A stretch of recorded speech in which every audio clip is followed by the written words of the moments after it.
Right, folks, welcome to my video. I'm just going to get straight into it. Right, so this build is, obviously I'm doing the video, but it's a customer order. They've seen something that I made a while back and reached out and sort of said, can you make me one of them? So I said, yeah, no problem. But on the brighter note, I thought why I do the video of this, because it's an easy sort of like batch out, or you can custom size this. This is a custom size one.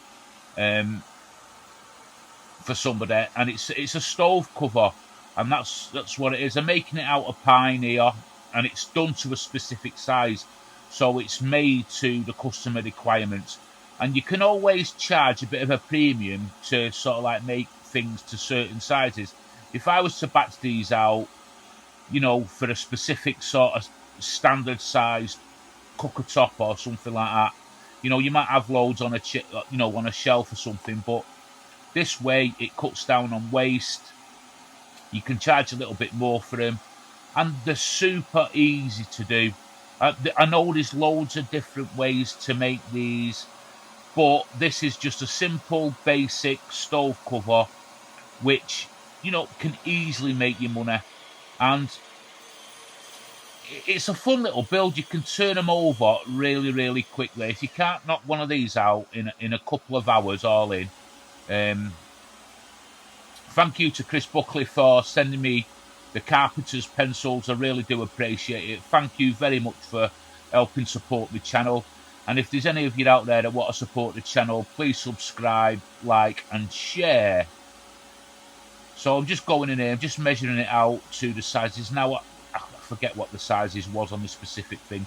People will tell you what sizes they want, so bear that in mind. You can put these on Etsy, Facebook Marketplace, on your own website if you've got one.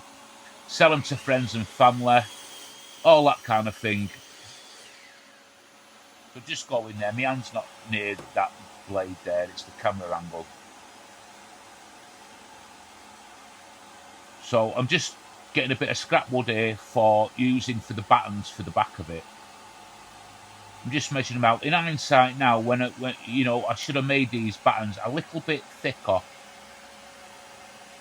but because I was just wanting to use that scrap up, I just sort of went with these. But ideally, I should have had them, a little bit thicker. I'm just marking it out here. I mean, it's one of them projects, you don't even have to rush it. It just sort of like, you just sort of glide into it, if that makes sense. I don't know what the weather's like where you are at the moment, but here in the UK, it is absolutely freezing. We've just not long had snow, and now it's sort of like freezing cold winds and rain. It's, nightmare. It's not doing me arthritis any good, this is not, or me back. Anyway, let's stop moaning and get on with making something.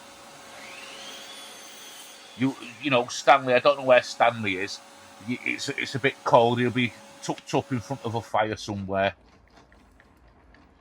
I'm not sure whether I did a video of the original thing of this. I know I've got pictures of it, and I put them on Instagram and stuff like that. I'm not sure, and I think Shelley put them on Etsy, and that's where the sale come from Etsy. But like I say, just be careful of some of these selling sites, especially the likes of Etsy, because they charge you.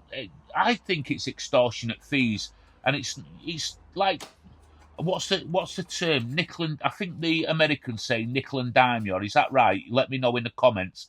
Where there's like all little fees, and they add up, and then if they sort of sell something through a third party ad or something like that, you pay more.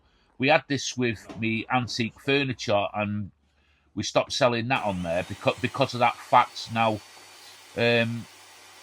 it's not something I'm going to be going forward with, is excess. So just do your research. I know it will be for some people, it won't be for everybody. I mean, for me, wanting to make stuff, and if I wanted to sell it through Etsy, I don't think it's for me. I think it's swamped now with cheap imported stuff that people are saying that it's handmade, and what all I've done is they've sort of like bought stuff in from China and India and all that stuff and just personalised it. You know, fair play, everybody's got to make a living, but Etsy was for handmade items, and my thing is what I'm doing here and what you guys are doing in your sheds and garages all over the world is you're making handmade items. So I think it's a bit unfair, and then the extortionate fees on top. So anyway, that's that little rant over. But Facebook Marketplace in certain areas seems good places to sell. I don't know where you are. Let me know what Facebook Marketplace is like to sell where you are. Here in the UK, it's a bit hit and miss. You get sort of people, you know, you put something on for, say, let's say £100 and they'll, you know, be a bit cheeky. Well, not a bit cheeky, a lot cheeky. Will you take £10 for it and all that? And, you know, it can be a bit soul destroying when people start doing that. So my advice to that is just ignore it, delete the messages, and just do what you're doing. Don't undersell yourself. Don't forget, you're making this. You're taking pride in what you're making. So do not undersell yourself. Whatever you think you want for your item, you know, don't be greedy with it. But whatever you think's the right price, and you're going to make a little bit of a profit on it, sell it. Don't worry about what other people say. It's not them making the stuff, it's you. And it's for your enjoyment.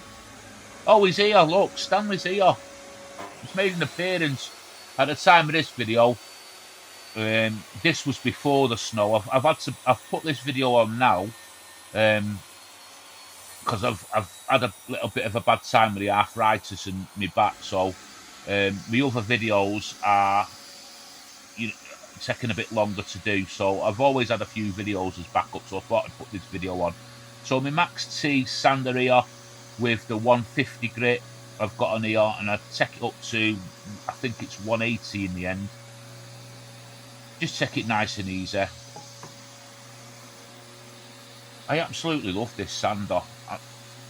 I've not had a chance to use a Merkur or a Festool.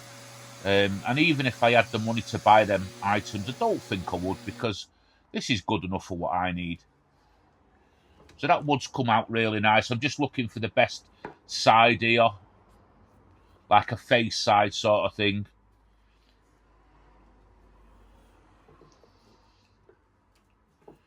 So I've worked this. It's a combination of inches and millimetres, centimetres. A combination of imperial and metric, that's what I meant to say. So I think the item itself is 24 inches wide. Honestly, I can't remember now, but it's something like that. I did write it on the board. And I'm just going in here 2 centimetres, so 20 millimetres. So there we go. It's sort of like working in metric now. I think it's just something that mainly the British have sort of like got used to doing. We haven't got a specific thing. I know a lot of the older like working in inches. I like working in inches, but everything's sort of more now as time's going on. Metric is coming into it more. I don't mind working in any. I know it causes a lot of trouble between people, and a lot of people argue about it, but it doesn't really matter to me.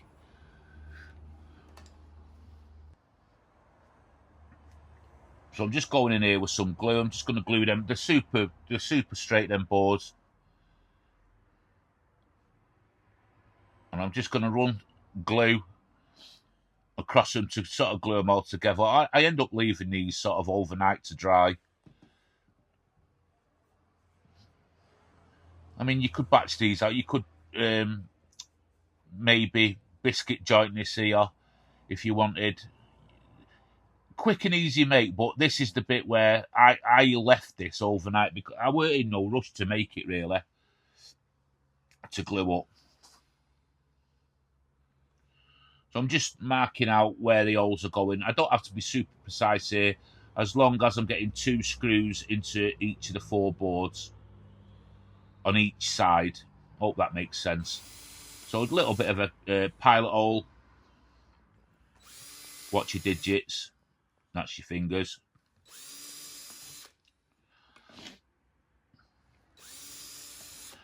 keep breaking them little drill bits. And I do make a mistake here. I go in with this countersinker, and it's not right, because when I go to plug it in the end, the plugs are a bit, I think they ended up a lot smaller, because this countersinker is an Imperial, and then me plug sort of cutter that, you know, for the depth of the holes is in metric. So it was a stupid mistake, but I did rectify that. And that's the joy of woodworking, isn't it? You know, you go back over, you look what you've done, and you can... It's sort of like when you make a mistake in woodworking, it's like nothing else matters. You've got to rectify that mistake. Is that you? Tell me if that's you, because it's definitely me. And I won't stop, but it doesn't matter. I'm not going in for a coffee. I'm not going in for something to eat. I need to make that mistake right. These are a good thing, these big white things. I know there's all different sort of varieties of them, heavy duty, different sort of flavours, all that kind of stuff. I'm not sponsored by them, by the way. I bought them myself. I did do a bit of a video on them, and I'll let you know what I think of them in future sort of videos. But up to now, they're really good. When you sort of like, when I sort of like glue my fingers, you know, running the glue with my fingers, get a wipe, it comes right off. And for squeeze out and stuff like that, I found them quite good, to be honest. I'm just screwing it nice and gingerly.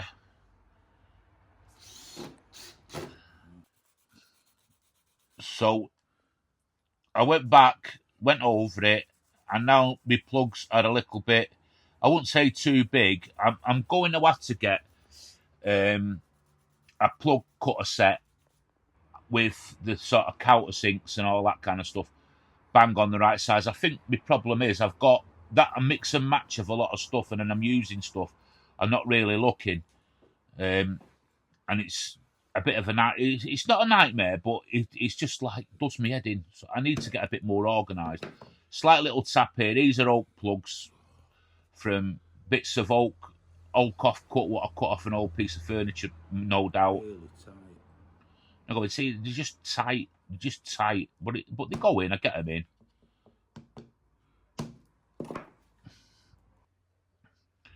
Just saw the excess off.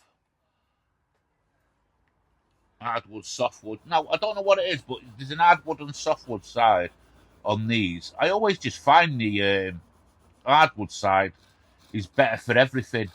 I ain't got a clue why. I just find that. But what an handy little tool these are. They really are. So I'm going back over everything with more sanding. The Cubiton paper is really good, but I've been sent some sandpaper from a company, and I've tried it out. You won't have seen the video yet on one of the upcoming projects, and it's really, really smart. I'm not gonna. I like my Cubiton paper, but this paper I've been using recently is really good, and you sort of like get double the amount of paper in the box. But them videos will come out. I'll run you through that at the time. So I'm just going over everything, making everything nice and neat. I don't want my customer to, you know, any sharp edges. So Shelley's going to go over everything with stain. We're now in the Shelley department. Shelley's got a video coming up. She's on with a making video, another one, which she's taking her time with.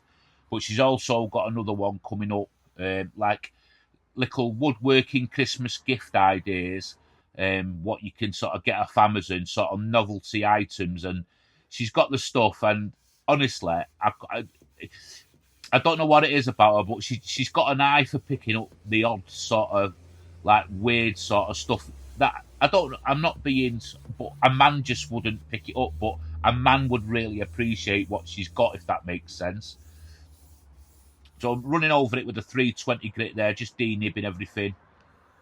And Shelley's going over now, touching everything up again, making sure everything's spot on. When you're selling stuff, make sure it goes out spot on. My videos is more like for you guys making stuff, but this somebody ordered this, and I just wanted to show you the sort of processes. So it's just like making stuff, but just, you know, take that extra 20% care in what you're doing. It's your reputation at the end of the day. So she's going in here with an hard wax oil, the Olinatura. Now I've got another hard wax oil, the same company I was telling you about sandpaper. I sent me some hard wax oil, and I've found a lot of people have been raving about it, so I thought I'd give it a try. And I'm just going over now, wiping over everything with the old brown paper bag trick, and that just leaves it super smooth. Now the handles I've got a load of them off. If you're gonna do this, I got them off Banggood, which there's nothing wrong with them. They come with the screws. The screws were good on them as well. Nice sort of like chunky little screws, so you know they're not coming off. I know with sort of Temu and Banggood, it's sort of like hit and miss what you can get, but things were all right. I've had stuff that's not too good off there, and I've had the majority of stuff off there, and I'll be honest, has been fine. It's just the lead times, the waiting for the stuff. It's the problem, especially like with me when I'm sort of like trying to plan projects for making the videos. So I'm just going in with a screwdriver here just to make sure I'm not going to over tighten or whatever. You get like a bit of a more of a feel, don't you, for the screw. I'm just using a ratcheting screwdriver here.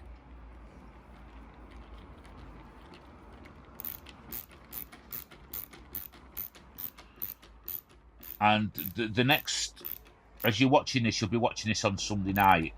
The one on Wednesday is amazing. I love it, what I'm making. If I can get it out for you. Here it is finished. Nice little stove cover, nice and simple. Let me know in the comments what you think. Don't forget to subscribe to the channel. Your support's always super appreciated. And thank you for watching, and on to the next one.